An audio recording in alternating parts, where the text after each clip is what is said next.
Gaurav, would you want to share your content strategy? How do you plan your content? What time do you post your content? If anybody wants to now start their LinkedIn journey and genuinely wants to grow a followers and it's not growing, how do you encourage people to follow you? Is there a way to tell people? Here are few tips that I try to follow. YouTube short may get more popular than your long podcast. So don't unnecessarily drag your content. Be a good editor on the table. Try to cut it short. Try to make it short and crisp. I normally try to add a touch of humor. You may not laugh, but at least it will make you smile. They were so hilarious, your comments. They were so practical, but in a very humorous manner. How did you get to 40,000 followers with some great engagement? Starting 2023, what were the number of followers who says that you have to post 4 times a day? And do you post every day? Like how is it? How does it work? I try to make sure that my content had the quality. Even if 10 people see it and they are finding it worthy enough, they will share it. I was consistent in posting the engaging content. In next 3 4 months, I must have gotten like 12,000 odd followers. Tell us a little bit about yourself and how did you start an FP&A? Give us a little bit of a background. I have an overall experience of 17 plus years working with various domains of finance, accounts payable, accounts receivable, but mostly my experience is in FP&A profile. And I worked with companies like Genpact, Bharti Airtel, Infosys BPM, Intercontinental Hotels Group, Innova Solutions, which was earlier ACS Solutions, and I'm currently working as an associate director FP&A in this company called Pyramid Consulting. On LinkedIn, I'm specifically doing it from last 3 plus years, but otherwise, I always have this nag of creating something, writing something. I started as an immature writer on Facebook, then moved on to Quora, and then left it for a while. And then when I saw LinkedIn, I just hashed onto it, and yeah, here I am right in front of you now. Okay, so can you take us through your LinkedIn journey? From having a few followers and maybe casually just using it like most of us do. We just download it, we use it for jobs, for a lot of different Absolutely. factors. So what was your LinkedIn journey when you started out, and how did you get to 40,000 followers with some great engagement? Why did I even join LinkedIn? I stay here in Faridabad, and I stay with my wife, and I have two daughters. So you can imagine, right? Sharing accommodation with three women. I rarely get a chance to speak at home. Now, I needed some medium to express myself. So jokes aside, like I said, I've been creating content. I have a knack of writing things. Back in 2020, I lost my job because of the COVID and everything, and I was with IHG at that time. IHG being the hospitality sector, it was tough. So I lost my job, and then I applied few tricks and tips that helped me get the job almost instantly. I didn't have had an employment gap. My last working day was 31st of August, and I had an offer letter with me on 22nd of August. So after I got the job, it was my wife who told me that now that you got the job, you should at least share your experience, at least your learnings, on how have you, what tips and tricks you've applied, what was your strategy for job hunting, because there may be thousands of job seekers out there who may need your help. And I thought, what's the better approach than social media? And we've all seen LinkedIn has changed drastically from prior to 2020 and then after 2020. So then since LinkedIn has helped me get the job, and I was already posting, I thought of continuing that with the LinkedIn. And yeah, that's how the journey started. And to be honest, I was kind of tired with the other platform. I thought they have not they've now been they were now ruined for me because of the variety of content and everything.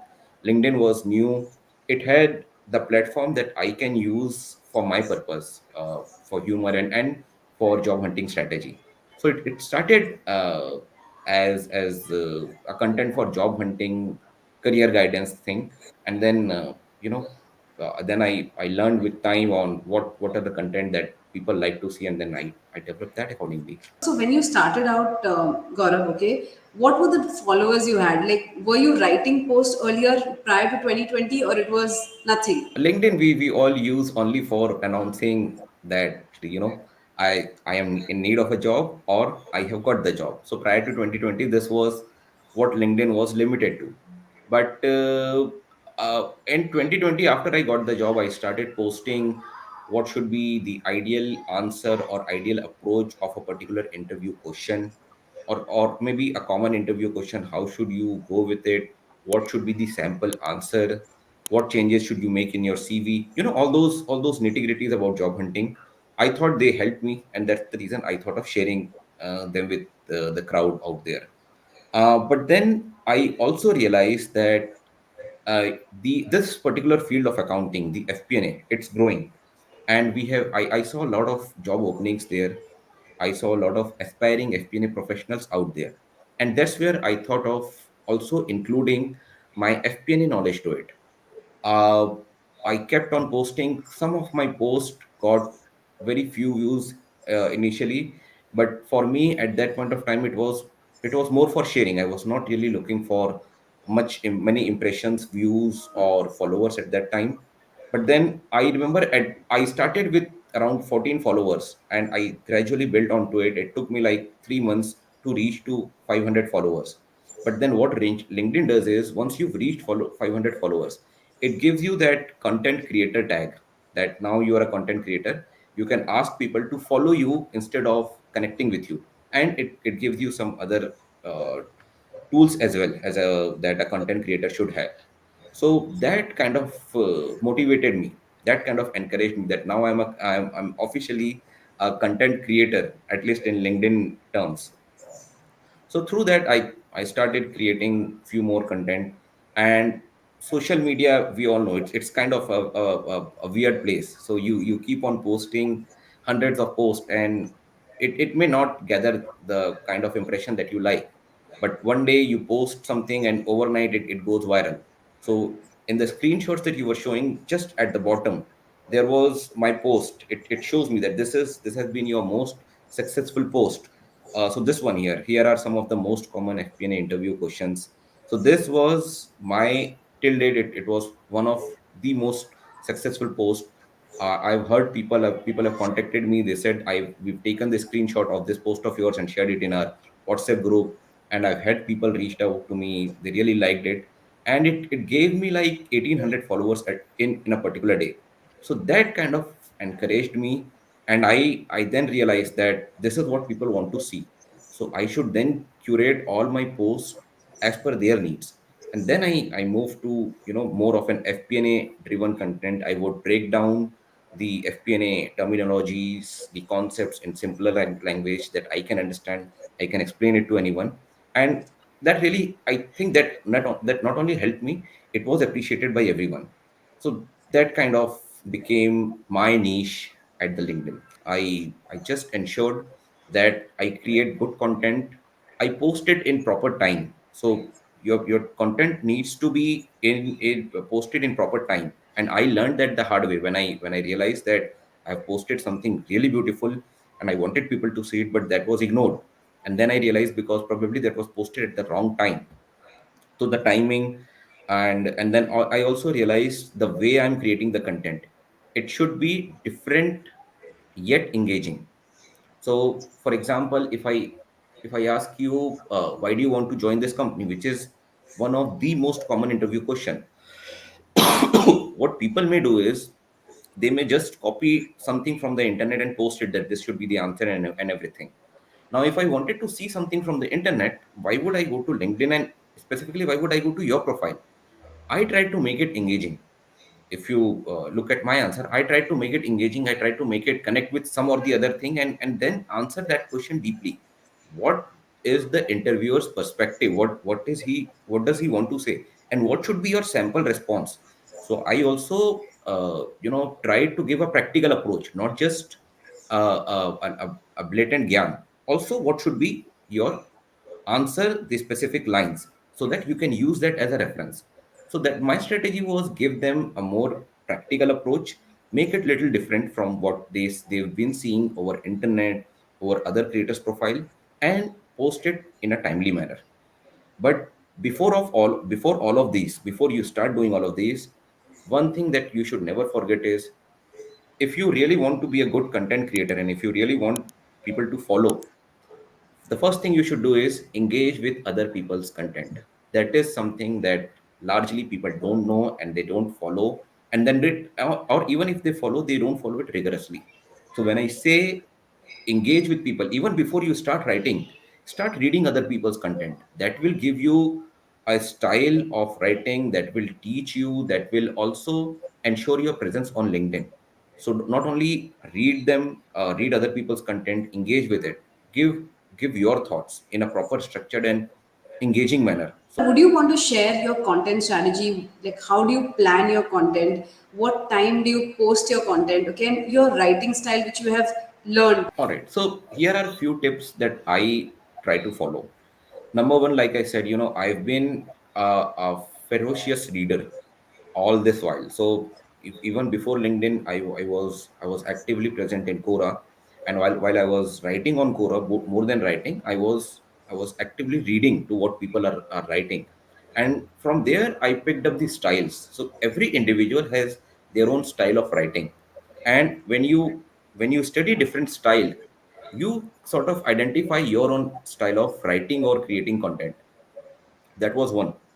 So I read a lot, I engaged a lot with other people's profile and identified what is my style of writing. Number one. Number two is I try to make my content crisp and short, whether or not it is a long story or whatever it is. I know that the modern world of social media, YouTube short may get more popular than your long podcast. Okay, your podcast does hold its own importance, and you have a niche audience for that. But largely, it's the short content that that helps you. So don't unnecessarily drag your content. Be a good editor on the table. Once you've written something or once you've drafted something, try to cut it short. Try to make it short and crisp. Third is I normally try to add a touch of humor. So even if you don't find me funny, you may not laugh, but at least it will make you smile. And I've got those compliments in my content. So it will at least make you smile along with teaching you something. So add a bit of humor, make it short, identify your own style of writing. And if you have still not posted anything or you are hesitant, my earnest suggestion to you would be today you post something and then you go to sleep. So don't hold it up for a perfect day or for a perfect moment. You start posting something because you will evolve with time. So have I. If I see my content 3 years ago versus now, I see that they have been evolved. So start posting. With time you'll evolve, you learn your style of writing, and then you'll also learn what people are engaging with. So I post a lot of content. I post FP&A, I post life experiences, I post career guidance, but I know what people are engaging more with, what people are more looking for. So that's where I kind of mix it up, but I know what my specialty is. That brings me to my fourth point. Create your niche. So people should identify you. If I am looking at Chantel's profile, okay, she is famous for this and this thing. It may be IT related, it may be career guidance, it can be just humorous content. But you should develop your niche, your style. The last thing is timing. So, for example, say there's an India Pakistan match going on. Okay, if I post even something beautiful, there are chances that not a lot of people would engage on it. Okay, while there may still be engagement, obviously not a lot of people are glued to the TV or some other channel where they're watching match, where they may not have the time for your content. So timing is important, and then with experience you'll also identify that this is the time where people engage most. Okay, everybody has their own theory about what is the right time, but then you will the when you'll start posting regularly, you'll identify that okay, this is the time for me where I should post my content. With time, let me assure you, engagement would come. How do you plan your content? Okay, like so many ideas come in. So do you keep jotting it down? What is your content strategy? If I see Chantel's post and I really see, this is good, I may be tempted to like it and engage with it. But then say couple of hours later or towards the evening, I see another Chantel's post. Okay, I see, okay, this is good, but then I may not engage with it. It is human nature. Okay. Or maybe you're posting daily. So I may not engage with you daily. Then obviously there is something called law of diminishing marginal utility that will come to play. So eventually, while I would still read your content, I may not engage with it, and there will be a point where I may not even read your content. I may scroll past it.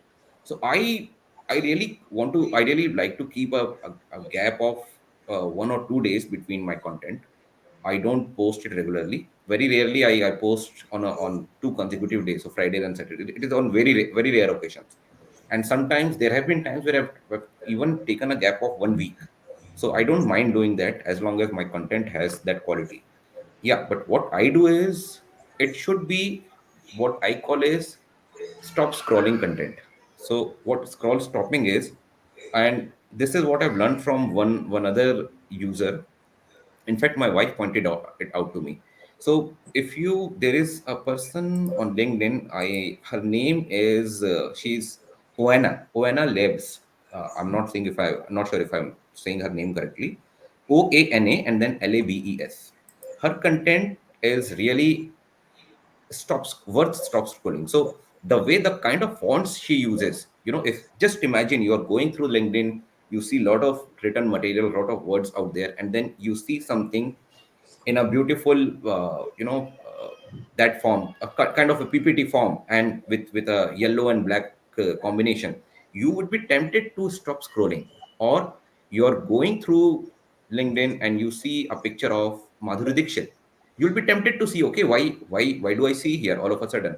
Or maybe a picture of Hakka noodles. So that's the strategy that I sometimes follow.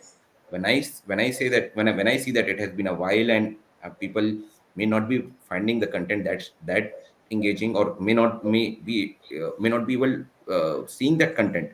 So what I do is, I try to put a picture which is obviously related to it, but it should be worth stop scrolling. So people should stop scrolling and see your content. It may even be a question. Okay, so for example, why your CV should not have your address. Okay, or you should never put these words on your CV. Anything that is worth engaging, that should be your thing. But obviously I don't support the practice of posting daily. It will eventually wear you out, and then you may find it as a job, and then you may not enjoy doing it at all. Would you want to talk about how do you plan your content, and if you could just give us a practical steps? Every small thing that I see in life, and I kind of have this weird sense of humor also. I kind of try to find funny things in the day to day daily life experiences that I have. So anything that I see, and I'm able to relate to it. For example, I was no, I was buying vegetables, and then I just thought, what should be the inventory strategy of this vegetable buyer. So if he has bought tomatoes, obviously he'll he must have done some calculation that by the end of the day, this is the stock I'll sell, this is the stock I'll have, and all those things. And then I was able to link it with some inventory valuation kind of technique. So then I was able to create a post around it. What I do is, I go to the notepad section of phone. I just write whatever I can think of at that time. I don't mind stopping for a few seconds and writing it down, so that I don't lose out that content. So that's how I have like many drafts in my phone, sometimes in my Gmail drafts. So I'm never short of content. I'm never short of ideas, because I do get a lot of ideas, and I just put it out there. And then when at the end of the day, I'm there to create content, then I try to create a post around it. Maybe put it in the form of a PPT, or just a write up, depending on how it would look. I say I was watching Mirzapur, and then I saw Munna Bhaiya, and then I thought maybe I can link the revenue streams with this thing. So that's how I do it. And plus, obviously, I have life experiences. Anything that anything stupid that I do, I don't mind posting about it. So yeah, that's how I do it. But yeah, I make sure that I have the drafted version of it.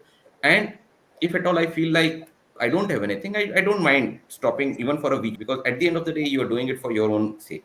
You told me like from 18 followers, it went to 500 and you got the follow up, right? So my point over here is like, what was your growth? Like, okay, how did it reach 1,000, 2,000, 5,000, 10,000 to 40,000? And what was the time taken, from 20,000 to 40,000? Back in the days when I've recently started in 2021. So 2020 I started, but that was initial 3 months was just like anything.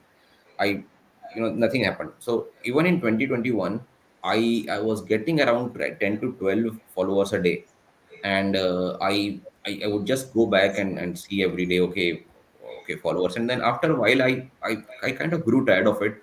Why am I even counting the followers and all those things? So I stopped doing that. But then once in a while, whenever I would post something and it would get really good views and I would get good appreciating messages, then I would go back and see, because by that time, LinkedIn has that feature added. LinkedIn would show you what was your follower count or engagement count each day. So then I realized that some of my content have gotten really good views, and some of my content hasn't gotten views, but then even then I was getting followers, maybe because of virtue of the old post or just me just being out there. But I realized one thing, that when you are, like I said before, when you are in this range between 5 to 10,000 followers and you're posting good content consistently, LinkedIn does push you. LinkedIn would in fact prefer you than the people with highest followers. So a lot of people I see, they followed me and they connected with me. I didn't mind connecting with anyone. A lot of people say we won't connect with you unless you have specified messages. I don't I try to make sure I connect with each and every individual, because a lot of people, they don't have this feature of messaging you when you are not connected with them. Okay, if I'm just following you, then I may not be able to message Chantel. But if I'm connected with you, then I'll be able to message you. So that's the reason I accept everybody's uh, connection request. I don't ignore anyone's request. So that helped me in interacting more with my connections. I also, a lot of people came to me asking for jobs. So what I did was, whatever opportunity I had at that time, I shared the link with them. Some people came me asking for some explanation on some of the content, okay, some of the concepts. So I told them that I'll create a post around it and then I'll tag you, and then I did that. So when you do that, then also you get a lot of engagement, because people see that this guy has been helping, and I had the proof because I tagged that person who has asked the question. So that also helped me. So when you actually engage with people, and you act, when I say actually, means you really engage with the intention of helping them or making friends with them, it really helps. You may not be able to at the start. It is really easy because you don't get a lot of requests. You get only few and it is easier to respond. Nowadays it is tough for me because I get like hundreds of messages in a day and I may not be able to respond to everyone. But yeah, the more you engage and the more you identify with what people are liking. Okay, and then I, from general write up, I saw people posting in the form of carousel, where you can just slide and see, and it looks beautiful. So I contacted one of my LinkedIn contact and I asked him, how do you do that? He explained me, and then I started, because obviously that was more engaging. When you see something beautiful out there on your wall, you're tempted to read through it. So I started doing that thing also. uh, Once I think I had around 12,000 followers. I did a workshop, which is where I invited people to ask me any questions related to their career, related to finance, FP&A, and somewhere that also helped me, because I saw a lot of my connection who maybe they did not wanted to attend, but they helped me spread the message because they knew it would be helpful for their friends and everything. So yeah, a lot of bigger and small strategies. Wow. So, and if I may ask, starting 2023, what were the number of followers? I mean, was it above 2025K? And the growth rate? No, no. So starting of 2023, it was I completed my 10,000 followers somewhere around September end 2022. So in next 3 4 months, I must have gotten like 12,000 odd followers. If anybody wants to now start their LinkedIn journey and genuinely wants to grow followers, and it's not growing, like you're writing Hmm. good content, people are not engaging. I will not preach you unnecessarily. I'll just Yeah. tell you, do this, Chantal, you should do that. Okay. Yeah. That's the approach I follow. That's the approach one should follow. And not to forget the engagement. You should also engage with other people. So this thing. Last, if at all, despite everything you're not getting and you don't have the LinkedIn premium with you, you can go for that also, because that also helps. LinkedIn does promote, but make sure when you got the LinkedIn profile, LinkedIn premium with you, you make the most of it. If you really want a tip for me to manage it, I would say don't create a different persona on LinkedIn. Be the way as you are on LinkedIn, or as you are on real life. You never have to struggle. It is not the algorithm that defines your behavior. It is your behavior that defines the algorithm. I really like that line.